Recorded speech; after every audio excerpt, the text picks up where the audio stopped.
갈라디아서 4장 4절 5절입니다. 찾으신 줄 알고 합독하겠습니다. 시작. 때가 참에 하나님이 그 아들을 보내사 여자에게서 나게 하시고 율법 아래에 나게 하신 것을 율법 아래에 있는 자들을 속량하시고 우리로 아들의 명분을 얻게 하려 하심이라. 아멘. 지난주 설교가 어려웠다 라는 말을 들었습니다. 제가 약간 쫄았습니다. 설교가 어려우면 제가 쫍니다.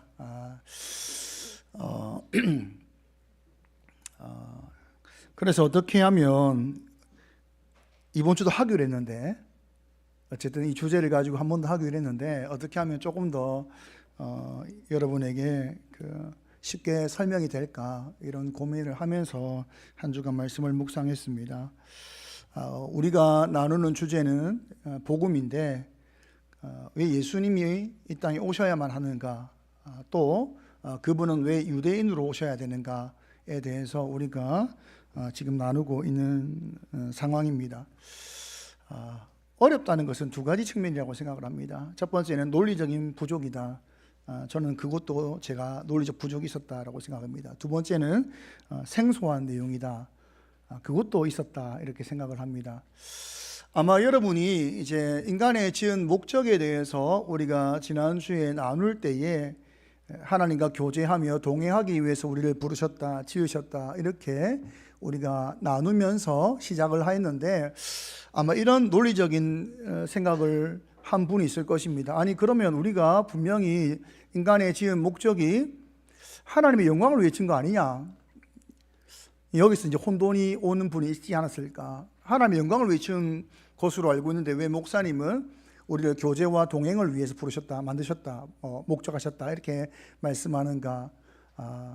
제가 여러분이 여러 가지를 하면 힘들까봐 평소에 이제 뭐랄까요, 자주 표현되는 언어를 한 가지만 짚고 넘어가려고 했습니다. 근데 이게 오히려 논리적인 결핍이 될 수 있다라는 생각이 들었습니다. 그래서 이걸 좀 나눠야겠다. 창세기 1장 26절부터 28절 지난주 나눈 말씀인데 다시 합독하겠습니다. 시작.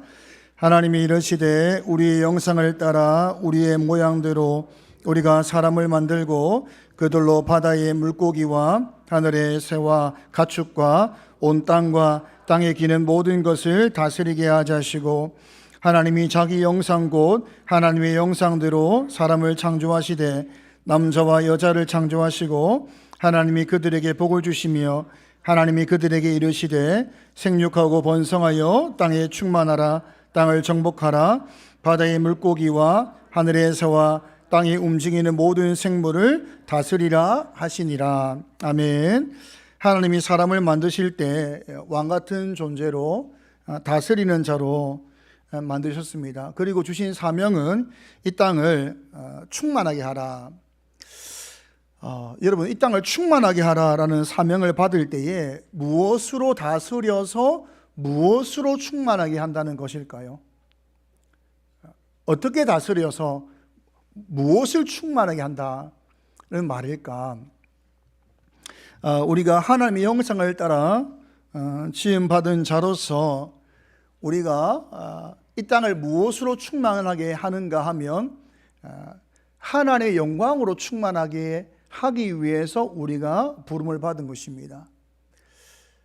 그러면 하나님의 영광으로 이 땅을 충만하게 하기 위해서 어떻게 해야 되는가?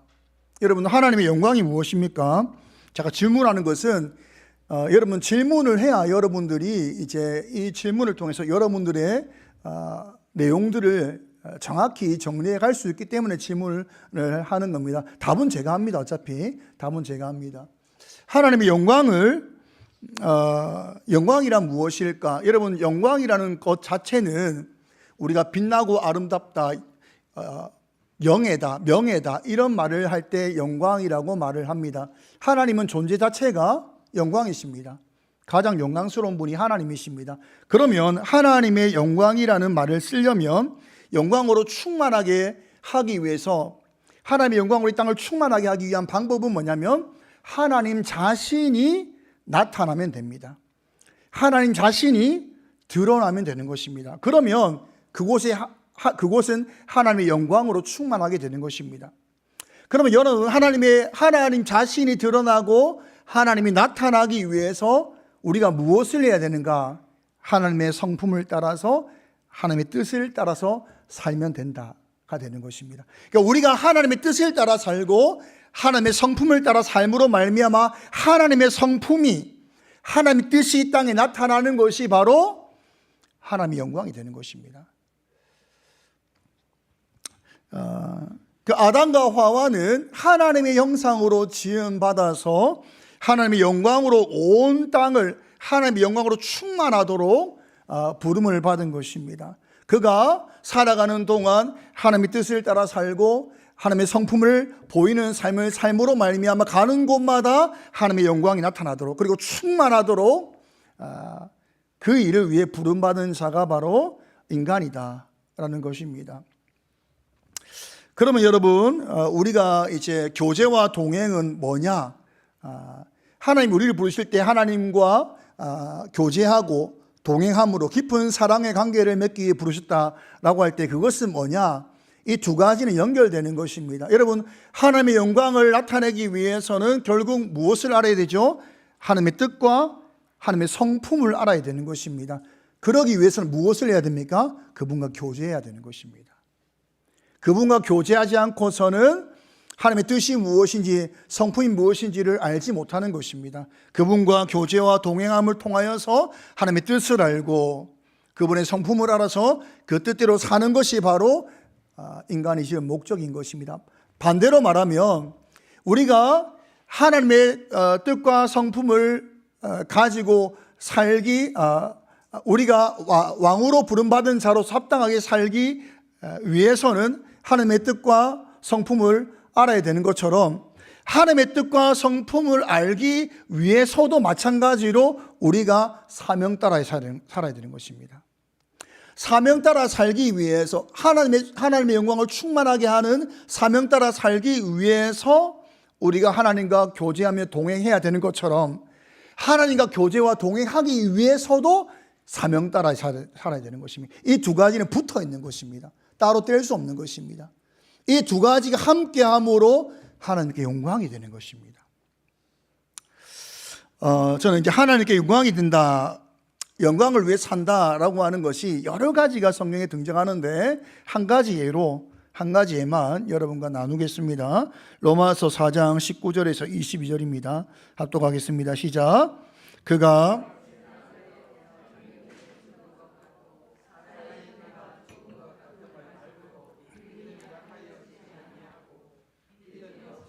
하나님의 약속을 의심하지 않고 믿음으로 견고하여져서 하나님께 영광을 돌리며 약속하신 그것을 또한 능히 이루실 줄을 확신하였으니 그러므로 그것이 그에게 의로 여겨졌느니라.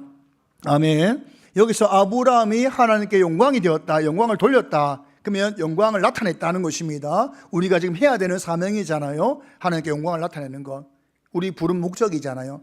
그럼 아브라함의 무엇이 하나님께 영광이 되었는가를 살펴보니까, 아브라함이 하나님께서 약속을 능히 이루실 것을 믿었다, 이거 자체가 하나님께 영광이 되었다라고 말을 합니다. 그러니까 무엇을 믿었는가 보니까 19절에 보니까 자신 몸도 죽은 몸 같고 사라의 태도 이미 죽은 몸과 같은데, 그러니까 다르게 말하면 인간으로서는 이제는 우리는 자녀를 낳을 수 없다라고 하는 그 사실을 아브라함이 알고 있다는 것입니다. 여러분, 사람은 될 것인지 안 될 것인지에 대한 가능성을 따라서 믿고 안 믿고를 정합니다.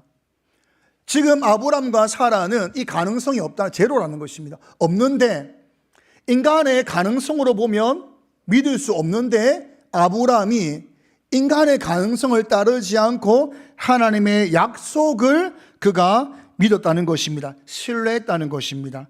그것이 하나님께 영광이 되었다. 아브라함이 나의 가능성이 아니라 하나님을 신뢰한 그 자체가 바로 하나님께 영광이 된 것입니다. 여러분이 말씀을 받고 살아가면서 우리는 가능성을 따라 살거든요. 직업을 선택하는 거, 대학을 선택하는 거, 오늘 무엇을 하는 거 전부 가능성을 따라 살아갑니다. 우리가 알고 있는 경험된 지식을 가지고 그 가능성을 따라 선택과 결정을 하는데, 가능성이 아니라 하나님의 약속을 따라 사는 것, 신뢰하는 것, 그 자체가 뭐가 되는 거죠? 영광이 되는 것입니다. 그리고 그로 말미암아 아브라함과 같이 하나님의 뜻이 이루어질 때 모든 사람이 그 영광을 본다라고 이야기하는 것입니다. 자, 그래서 여러분, 하나님의 영광을 위해 산다는 것이 여러 가지가 있는데 오늘 한 가지를 이야기했습니다. 여러분이 말씀을 따라서 말씀을 택하여 사는 것, 그 자체가 하나님께 영광이 되는 것입니다. 아직 어려운 거 시작도 안 했는데 벌써 지금 제 침이 마르고 있습니다.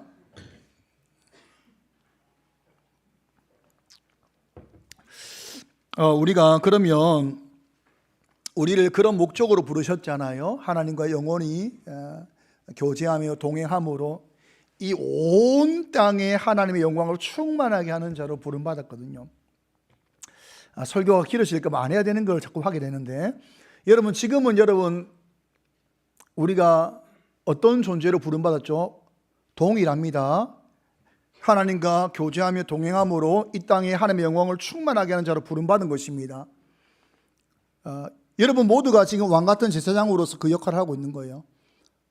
죄를 정복함으로 하나님의 영광을 충만하게 하는 자로 지금 살아가고 있는 것입니다. 무엇을 통해 하죠? 기도를 통해서. 무엇을 통해 하죠? 복음을 전함으로.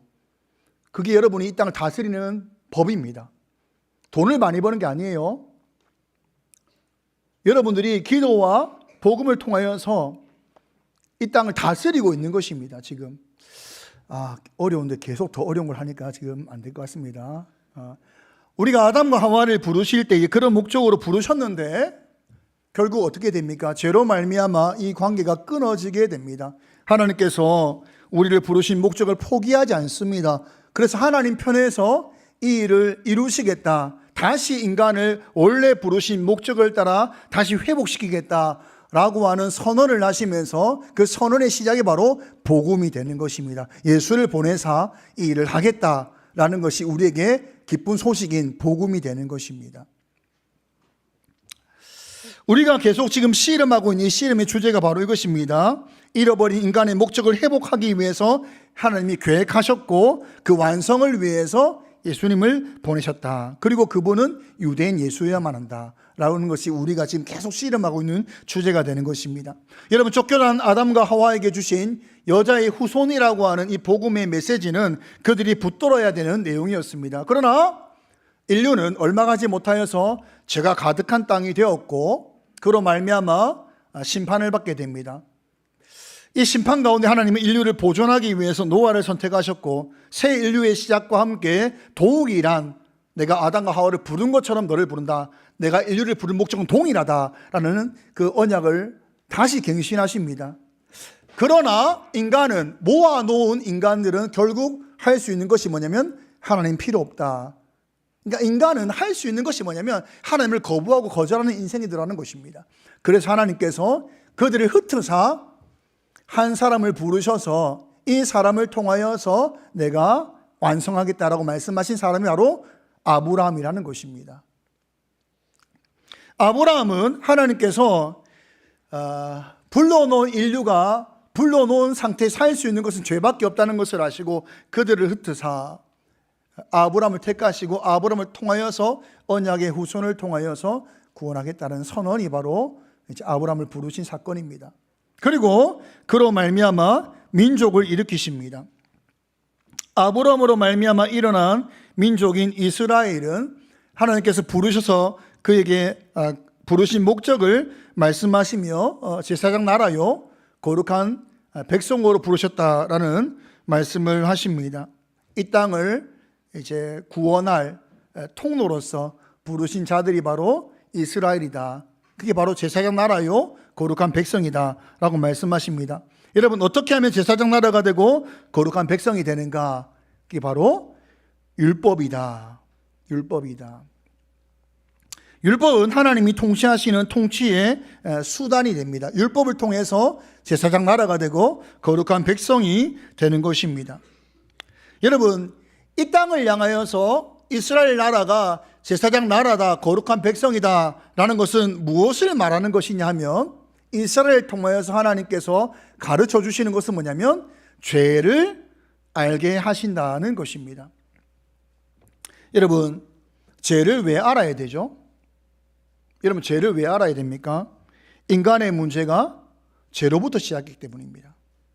지금 하나님께서 하시고자 하는 구원은 죄로 말미암아 일어난 문제로부터 죄를 해결하여서 구원하시는 것이기 때문에 죄가 무엇인지를 알아야 해결을 말할 수 있는 것입니다. 죄가 무엇인지를 설명할 수 있는 것은 율법밖에 없습니다. 왜 그렇습니까? 인간은 죄를 판단하는 기준이 주관적 양심밖에 없습니다. 주관적 양심으로는 이것이 죄다 아니다 판단할 수 없는 것입니다. 그래서 죄다 아니다라고 판단할 수 있는 것이 바로 율법입니다. 율법이라는 것은 한마디로 말하면 하나님의 의입니다. 의로우신 하나님의 의, 하나님의 기준, 이게 바로 율법인 것입니다. 하나님의 의의 기준을 따라서 벗어나면 죄가 되고, 벗어나지 않으면 그것이 의가 되는 것입니다. 이스라엘 백성에게 하나님이 율법을 주시고 하나님의 의의 기준을 통하여서 우리를 바라보게 하십니다. 율법을 통하여서 우리를 바라보니 우리는 절대로 스스로 죄의 문제를 해결할 수 없는 죄인이라고 하는 사실을 깨닫게 되는 것입니다. 어떤 목사님께서 이렇게 말을 합니다. 성경을 통하여서 내가 은혜를 받고 나니까 생각으로 지은 죄도 죄라고 말씀하시더라. 아담도 하와는 한 번 죄를 지어서 하나님과 관계가 끊어졌는데 나는 하루에 수백 번 수천 번 죄를 짓고 있더라. 여러분, 그렇지 않습니까? 정말 율법에 비추어서, 하나님의 의에 비추어서 나를 보면 우리는 하루에 얼마나 많은 죄를 짓는지 몰라요. 그러니까 해결할 수 없는 죄인인 거예요. 그것을 깨닫게 하는 것이 뭐냐면 율법입니다. 율법이 아니고서는 우리를 얼마나 우리가 죄인인지를 알지 못하는 것입니다. 또한 율법을 통하여서 하나님께서 무엇을 우리에게 주시는가 하면, 그렇다면 죄의 문제를 해결할 수 있는 법이 있다는 것을 알려주시는 것입니다. 그것이 바로 속죄법입니다. 이스라엘 백성들은 1년에 대속죄를 통하여서 1년에 한 번 대제사장이 지성소에 들어가서 피를 뿌림으로 백성의 죄를 용서받는 것을 하였습니다. 그러나 이것은 매년 하는 불완전한 속죄였습니다. 이것을 통하여서 백성들은 하나님께서 이 불완전한 속죄를 매년 반복하게 하심으로 완전한 속죄, 완전한 제물을 기다리게 하신 것입니다. 이게 저번 주까지 내용이거든요. 두 번 들어도 어렵다, 그렇죠? 오실 메시아는 완전한 대제사장으로 오셔서 하나님 앞에 그의 백성을 가지고 가셔서, 데리고 가셔서 그 백성 앞에서, 하나님 앞에서 자기를 제물로 드려서 그 백성을 살리실 대제사장으로 오실 것이다. 이것이 율법에 나와 있는 것입니다. 그러니까 율법이 아니고서는 십자가의 필요성을 설명할 길이 없습니다. 왜 주님이 십자가를 지셔야 되는가? 이것은 이스라엘 통하여 받은 율법으로만 해석할 수 있는 것입니다. 율법이 아니고서는 왜 십자가를 지셔야 되는가? 율법이 아니고서는 왜 대신 죽을 수 있는가를 설명할 길이 없는 것입니다. 갈라디아서 4장 4절과 5절 오늘 말씀입니다. 다시 합독하겠습니다. 시작. 때가 참에 하나님이 그 아들을 보내사 여자에게서 나게 하시고 율법 아래에 나게 하신 것은 율법 아래에 있는 자들을 속량하시고 우리로 아들의 명분을 얻게 하려 하십니다. 이런 모든 인간은 율법 아래에 있습니다. 율법 아래에 있는 모든 인간은 하나님의 의의 기준 안에서 모두가 다 죽음입니다. 율법을 지키면 생명이고 불순종은 죽음인데 모든 인간은 다 죽음인 것입니다. 그러므로 예수님께서 율법 아래에 있는 우리를 위해서 우리의 죄를 속량하기 위해서 오셨다. 그것이 십자가다. 그러니까 율법이 아니고서는 십자가를 설명할 길이 없는 것입니다. 세상 사람들은 예수를 알지 못하기 때문에 왜 십자가를 지셨는가를 설명하지 못하는 것입니다. 예수님이 십자가에 달려 죽으셔야만 했던 이유는 모든 인간이 하나님의 의 안에서 판단을 받기 때문입니다. 여러분이 주님 앞에 섰을 때에 여러분이 판단받는 기준은 동일합니다. 율법입니다. 지금 우리에게 주신 하나님의 의가 그때 동일한 의입니다. 대신 우리가 구원받는 것은 그리스도로 말미암아 구원받는 것입니다.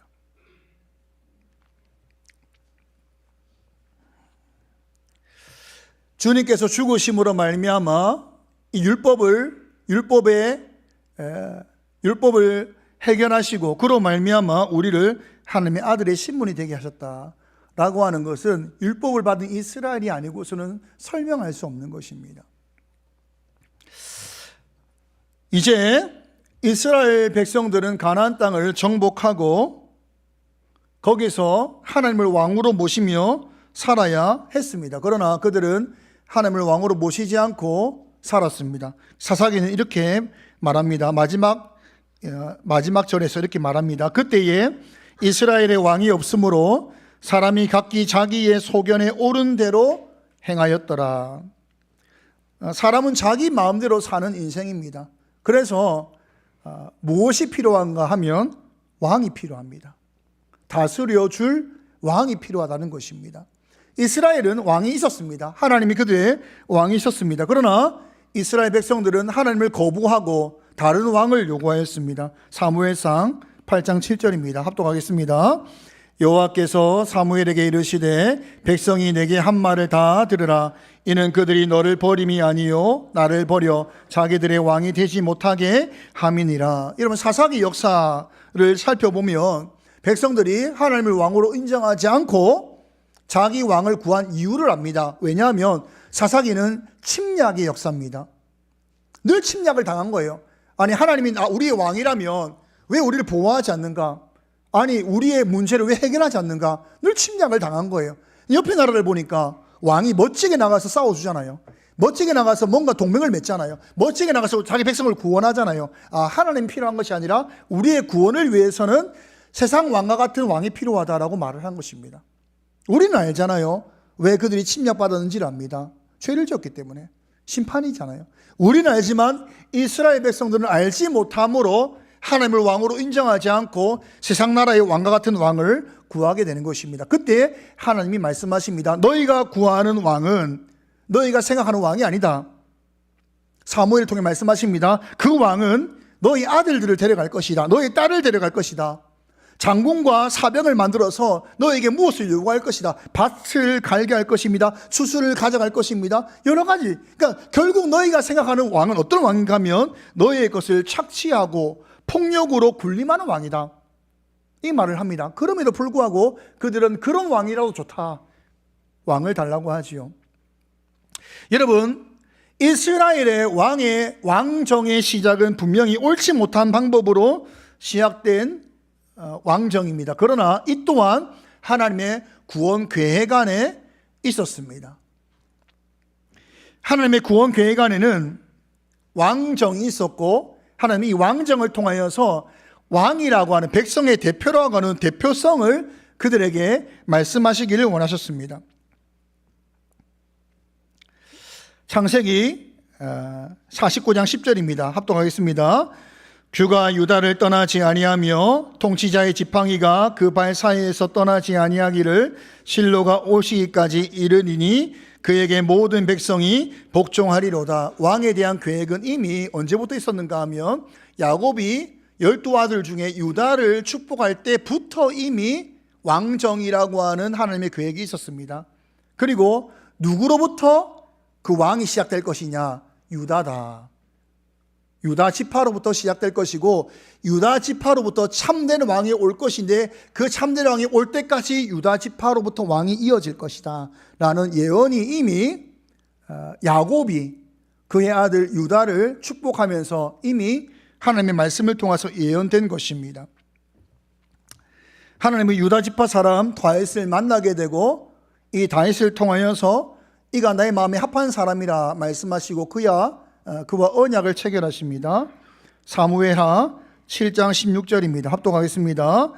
내 집과 내 나라가 내 앞에서 영원히 보존되고 내 왕위가 영원히 경고하리라 하셨다 하라. 다윗을 통해서 하나님께서 영원한 나라, 영원한 왕, 메시아가 올 것이라는 약속을 하게 되는 것입니다.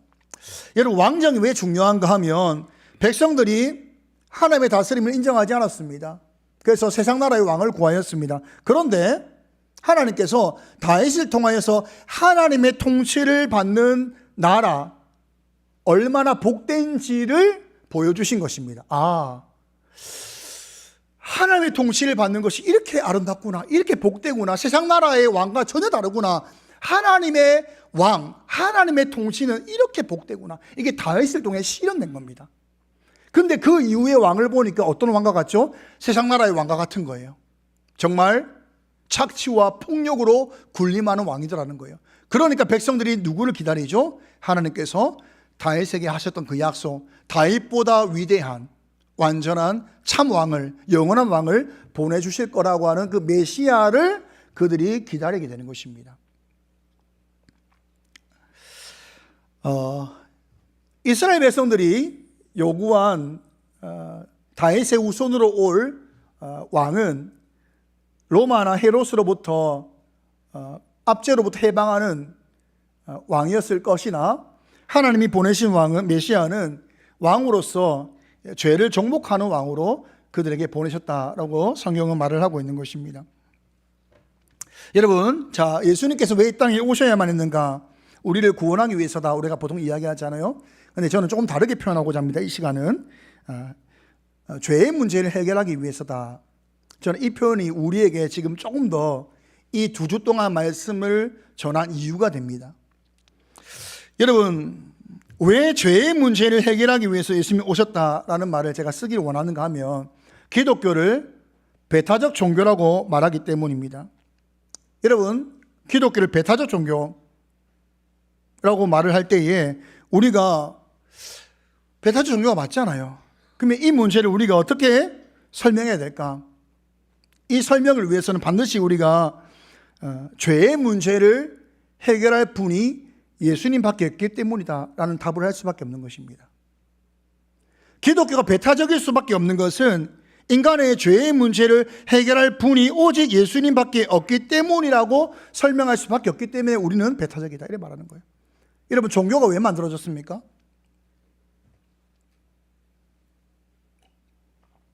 수많은 종교가 있는데, 여러분, 종교가 왜 만들어지죠? 종교는 인간의 고통 때문에 만들어지는 겁니다. 인간의 고통의 문제를 설명하기 위해서 만들어지는 거예요. 인간의 고통의 문제는 성경적 개념으로 말하면 죄의 결과입니다. 죄로 인하여서 고통의 문제가 일어난 것입니다. 많은 종교가 있습니다. 내세를 말하는 많은 종교가 있는 거예요. 이 종교의 탄생은 전부 고통의 문제입니다. 인간은 왜 고통을 당하는가? 왜 죽음이 있는가? 왜 고난을 만나는가? 여러 가지 어려움을 만나는가? 이 모든 문제 안에서 종교가 만들어지는 것입니다. 근데 그 많은 내세적 종교, 힌두교, 이슬람, 불교, 수많은 내세적 종교가 인간의 고통의 문제를 가지고 종교가 만들어졌는데, 중요한 것은 이 고통의 문제가 무엇인지를 설명하지 못합니다. 설명하지 못해요. 이 고통의 문제가 죄의 문제고, 이 죄의 문제로 말미암아 우리가 고통을 당하는데 설명하지 못합니다. 그래서 여러분, 힌두교에서 죄란 뭐냐? 죄가 주관적입니다. 이게 죄다, 이렇게 말하지 못한다, 이 말이에요. 힌두교의 죄가 아주 불분명합니다. 여러분, 죄가 불분명하니까 무슨 문제가 발생하죠? 죄 용서의 개념이 없습니다. 죄 용서의 개념이 없어요. 그러니까 내세적 종교를 말하는데 죄가 무엇인지, 죄의 결과가 무엇인지, 죄 용서가 무엇인지를 설명하지 않습니다. 불교는 어떻습니까? 불교도 설명하지 못합니다. 설명하지 않습니다. 우리가 내세를 말하는데, 아니, 고통의 문제로 말미암아 일어난 종교고 내세를 말하는데, 내세를 말하는 종교가 죄에 대해서 설명하지 못합니다. 여러분, 죄를 설명하지 못하면 어떻게 구원을 설명할 수 있습니까? 죄를 설명하지 못하는데 죄의 결과와 죄 용서에 관하여서 어떻게 구원까지 이룰 수 있냐, 이 말이에요. 근데 그 어떤 종교도 죄를 설명하지 못해요. 그러니 죄의 결과를 설명하지 못합니다. 그러니 죄의 용서를 말하지 못하는 거예요. 그런데 구원을 말해요. 이것은 말이 되지 않는 것입니다. 왜 기독교가 배타적 종교인가? 기독교는 죄의 문제를 해결할 분이 오직 예수이기 때문입니다. 여기서 아멘이 나와야 돼요. 오늘 설교 어려워도 여기서 아멘이 나와야 되는 거예요. 이 하나 때문에 우리가 설교를 듣는 거예요, 지금. 왜 예수인가에 대해서, 왜 배타적인가에 대해서 많은 종교는 죄를 말하지 못한다 이 말이에요. 근데 우리는 죄 때문에 예수님이 오신 거예요. 그러니까 오직 예수가 되는 겁니다. 다른 이로서는 구원받을 이름이 없는 것입니다. 그러니까 우리는 배타적 예수, 배타적 기독교가 될 수밖에 없는 거예요. 그러면 우리가 우리의 죽음이, 예수님의 죽음이 왜 우리의 죄의 문제를 해결할 수 있는 것인가에 대해서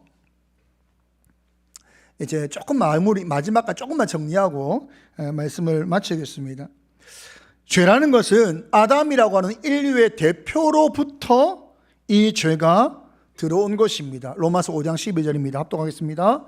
그러므로 한 사람으로 말미암아 죄가 세상에 들어오고 죄로 말미암아 사망이 들어왔나니 이와 같이 모든 사람이 죄를 지었으므로 사망이 모든 사람에게 이르니라. 그러니까 인류의 대표라고 하는 아담으로 말미암아, 대표성을 가진 아담으로 말미암아 그가 죄를 지었으나 모든 인류가 죄인이 된 것입니다. 또한 로마서 5장 19절입니다. 합독하겠습니다. 한 사람이 순종하지 아니함으로 많은 사람이 죄인 된 것 같이 한 사람이 순종하심으로 많은 사람이 의인이 되리라. 대표의 원리가 동일하게 작용하는 것입니다. 한 사람 대표가 죄로 말미암아 사망이 들어왔듯이 이제는 한 사람의 순종으로 말미암아 많은 사람이 의인이 되는 또 다른 대표, 둘째 아담이라고 말하는 대표가 있다는 것입니다. 그런데 누가 있어서 이 많은 사람의 의의 대표가 될 수 있는가? 여러분, 아무나 대표가 될 수 있습니까? 그럴 수 없는 것입니다. 대표는 자격이 필요한 것입니다. 간단하게 4가지로 설명합니다. 첫 번째 자격은 죄가 없어야 됩니다. 죄 있는 자가 대표가 될 수 없습니다. 그것이 뭐죠? 율법입니다. 율법에서는 분명히 죄를 해결하는 방법이 있는데 그 해결하는 방법은 오직 생명으로만 죄를 해결할 수 있다라고 말하지만 죄 있는 것으로는 다른 죄를 해결할 수 없다고 이야기합니다. 그러므로 대표의 자격 첫 번째는 뭐냐면 죄 없는 자가 되어야 됩니다. 두 번째는 뭘까요? 두 번째 자격은 히브리서 12장 14절입니다. 합독하겠습니다.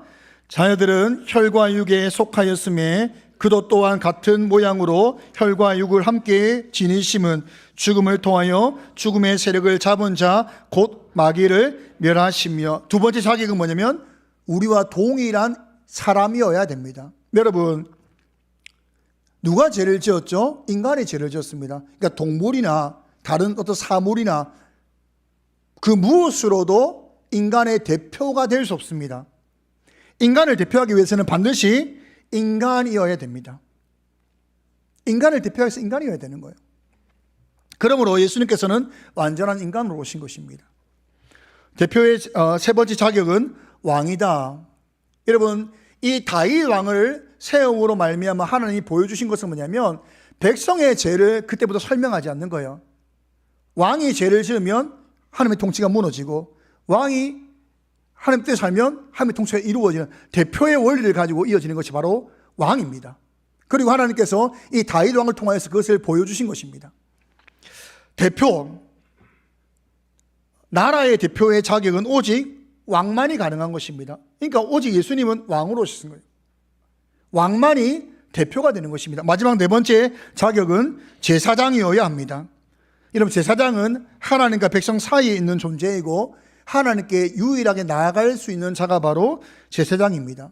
예수님께서는 대제사장이 되셔서 하나님 앞에 나아갈 때에 그의 백성을 데리고 가서 그 앞에서 자기를 제물로 드림으로 그 백성을 속죄하셨다라는 것이 바로 제사장인 것입니다. 이 4가지가 만족돼야 되는 것입니다. 이 4가지를 만족하기 위해서 그분은 아브라함의 후손으로부터 시작하여서 율법이라고 하는 이스라엘 민족 안에서 그리고 다윗의 영원한 왕위를 통하여서 나오셔야만 했던 것입니다. 그것이 바로 유대인 예수가 되는 겁니다. 다른 나라 다른 민족으로는 십자가와 구속을 설명할 길이 없습니다. 아브라함부터 시작해서 율법 아래에 있어야 되고 백성의 대표 왕이 되어야 되는 것이고 제사장이 되어야 되는 것이, 이 모든 것이 되셔서 이 완성을 이루신 유대인 예수여야만, 단순히 십자가에 죽어서 되는 것이 아니라 이 모든 것이 이루어진 예수여야만 우리의 구원자가 되는 것입니다.